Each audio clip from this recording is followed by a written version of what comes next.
Voilà un garçon qui sacrifie la fille du grand maître, du grand féticheur de Brazzaville.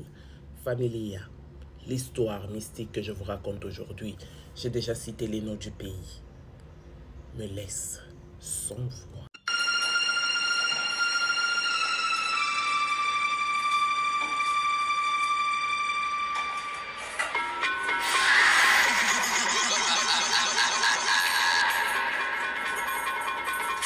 Que se passe-t-il? C'est toujours pas facile en Afrique, vous tous vous le savez.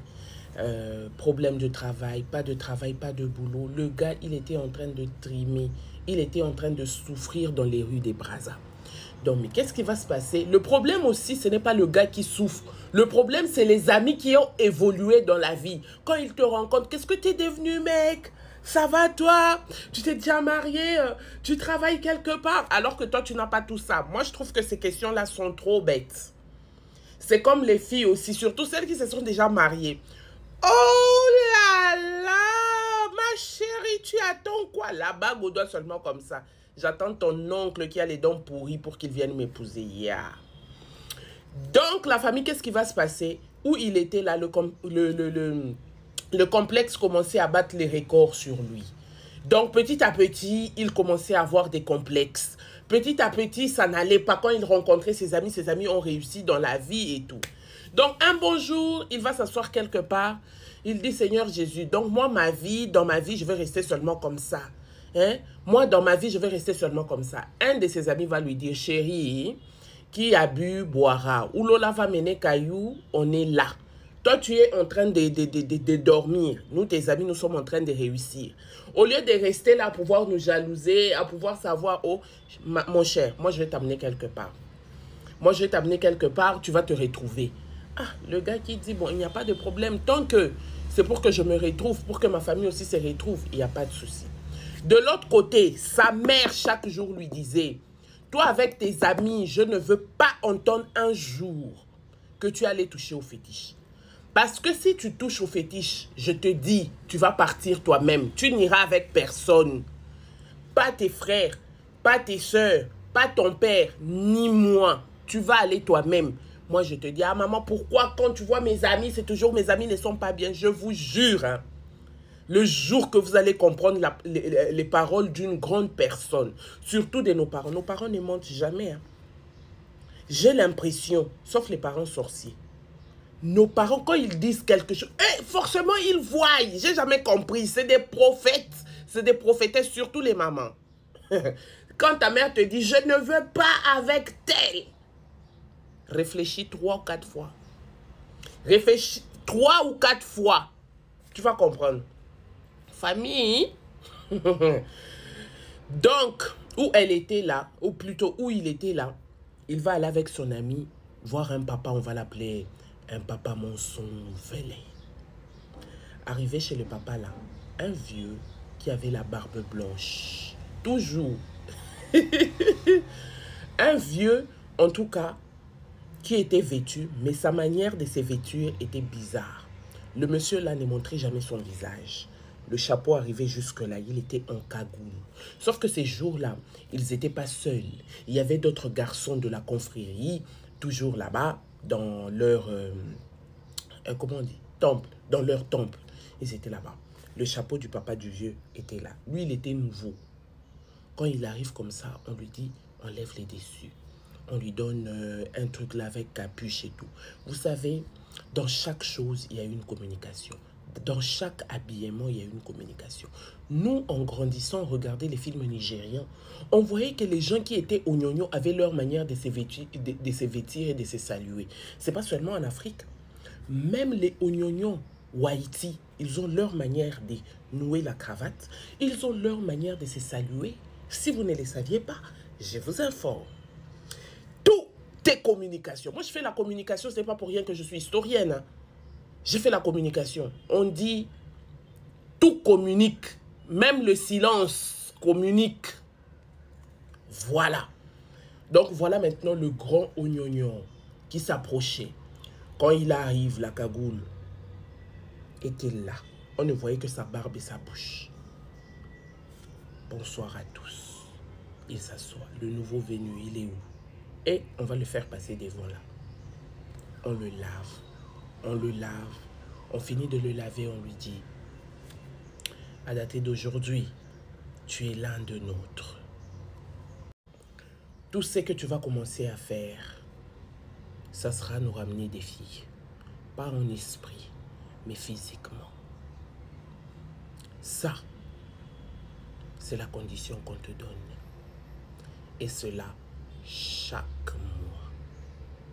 Une âme correspond à des millions, des milliers de dollars. Hein? Le garçon a écouté, ah bon, hein? Ok, d'accord. Tu es déjà arrivé ici. Tu ne fais plus marche en arrière. Là-bas, il va réfléchir. De toutes les façons, actuellement, là, la vie est difficile chez tout le monde. Les chisas sont partout. Le gars, il était un tout petit peu choqué. Il n'était pas allé seul. Hein. Il n'était pas seul ces jours-là. Il y avait un autre aussi qu'on avait amené ces jours-là. Donc, toujours par l'ami là. L'autre là, on lui donne des conditions genre, lui va commencer à amener des enfants. Lui, il va falloir qu'il commence à, genre, à abuser des enfants. Vous voyez, des enfants mineurs et tout, qui ne connaissent pas encore des hommes et tout. C'est tout ce que lui va commencer à faire. Et ramener des preuves là-bas que non, il a eu à déflorer peut-être 2 ou 3 filles. Un truc du genre. Voilà. Ah, pour lui, là, c'était difficile. Hein. C'est pour ça que je vous ai toujours dit, c'est souvent les innocents qui tombent, qui ont des conséquences dures, comment on dit, qui ont beaucoup plus de conséquences. Bref. Imaginez-vous, toi, tu ne t'es jamais débarrassé d'une grossesse. Une de tes amies l'a déjà fait 7 fois. Toi, quand tu vas vouloir faire comme elle, toi, tu dis, ça a toujours été comme ça. Depuis tous ces temps, elle s'est prostituée. Hein. Elle n'a jamais eu sida. Toi seulement à ton tour, quand tu vas aller te prostituer, le premier jour là, tu tombes sur un homme qui en a. Ça a toujours été comme ça. Donc, si vous n'êtes pas né pour faire un travail, ne le faites pas. Parce que ça, dans ça là aussi, il y a la grâce. Hey, on va dire comment? Donc, du coup, la famille, il va retourner à la maison ces jours-là. Il dit, ah, Seigneur, maintenant comment je veux faire? Déjà que tu n'as pas d'argent. Tu vas amener quelle fille là-bas pour qu'on puisse dire cette fille-là?